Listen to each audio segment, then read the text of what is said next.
Happy Tuesday. So, we are getting deep into my public figure series where over the past 3 weeks, we talked about leadership, confidence, and putting our name in the hat.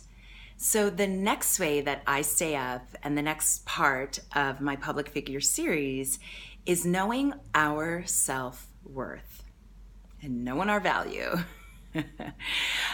Because this is tied so closely to the confidence mindset, and it's actually what creates sustainability with our confidence.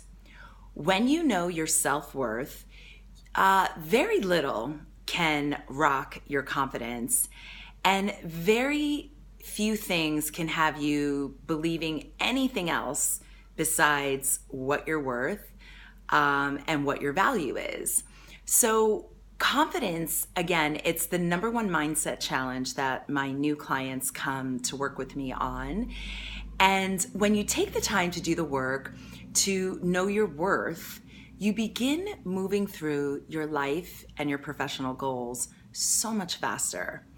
And you do this because when you know your worth, there is an ease and a lot of clarity that comes along with it.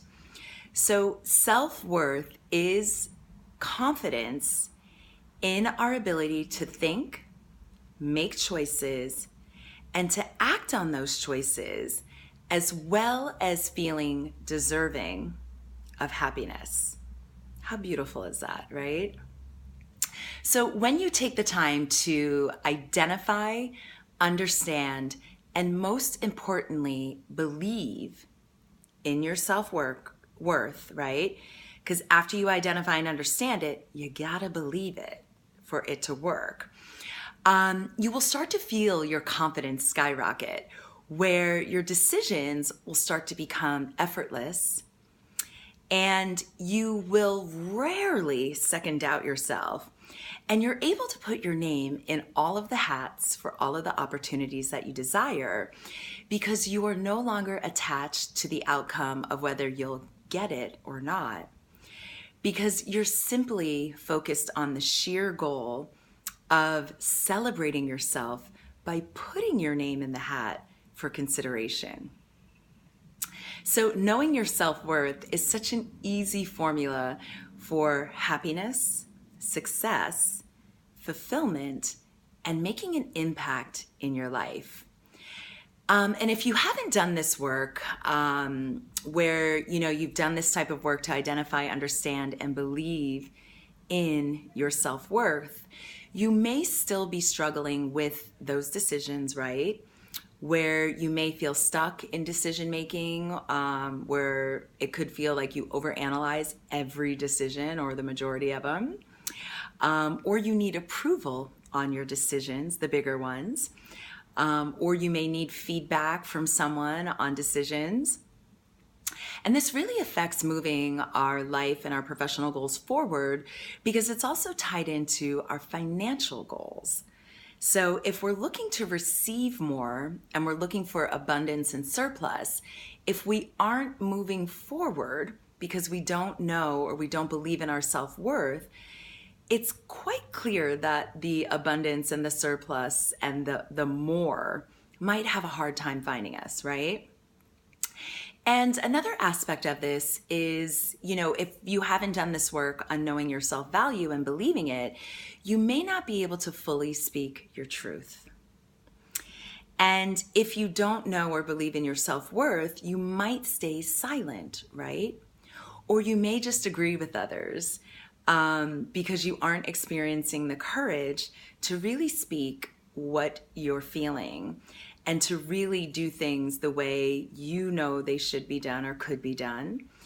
Or you may never put your name in the hat because you continue to not believe in your full self-worth. And I can go on and on with this list, but I know that you get the picture. And what I'd rather do is help you turn all of this around. So here are the first few steps of an exercise that I do with my new clients to really crack open the first layer of our self-worth, identifying it, understanding it, and believing it. So if you can, I would love for you to grab a pen and paper. You could even pause this video while you go searching. And when you're ready, you can unpause. And the first question is, if you were to invest in yourself, and not in a material item, right? If you were to truly invest in something that you deserve, or something that you know deep down will move your life and your professional goals forward, how much would that investment be? So this can come in the way of, maybe going back to school or in your education or in a training, a certification. This could be investing in hiring a coach. It could also be investing in membership dues to a networking group or an organization. It could also mean investing in property, right? Not in the house you live in, but in an investment property. Or it can be investing in your business for my entrepreneurs out there. Maybe it looks like investing in someone, right?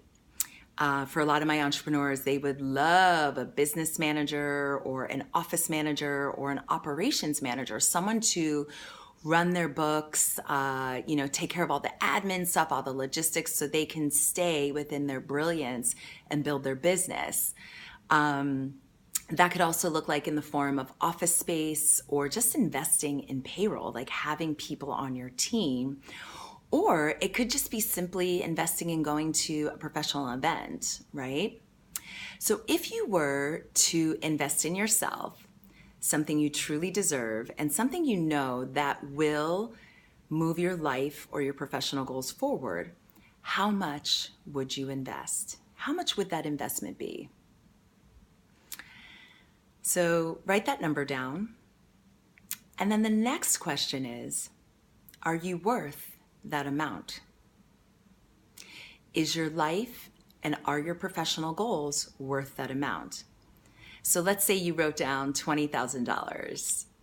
Is your life and are your professional goals worth $20,000? If they are, great. Circle that number. And if they aren't, if you believe that your life and your professional goals are worth more, write that number down. Cross out that first number and write that number down instead. Awesome. Because here's the thing. None of us are worth a dollar amount. None of us are. Yet we do this all the time when it comes to investing in ourselves.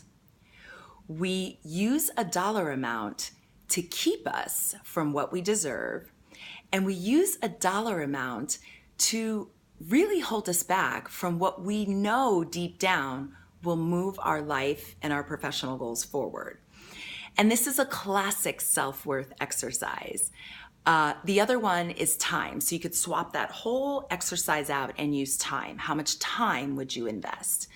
And I've done this before with time because, I've come across a couple of people in my life where, dealing with money and the thought of money is so disempowering for them that, when it comes time to cracking down just the first layer, the thought of money is just so terrifying that it's not useful to use money in the example.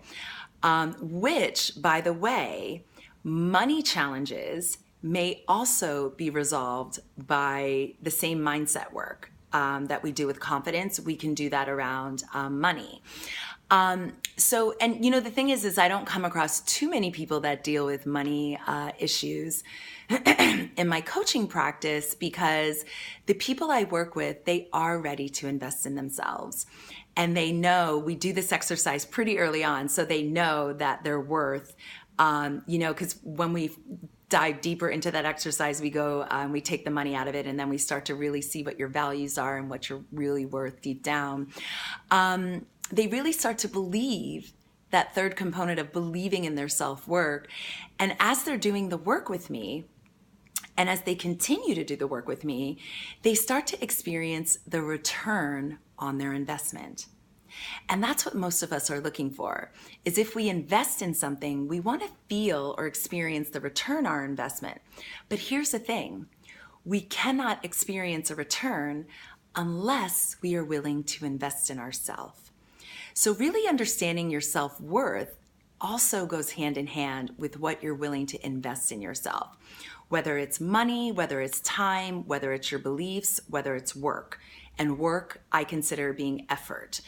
And, you know, and it all begins with identifying, understanding, and believing in your self-worth. So I'm curious, what are you worth? Let me know in the comments below. And I look forward to seeing you guys soon. Have a great day, guys. Bye.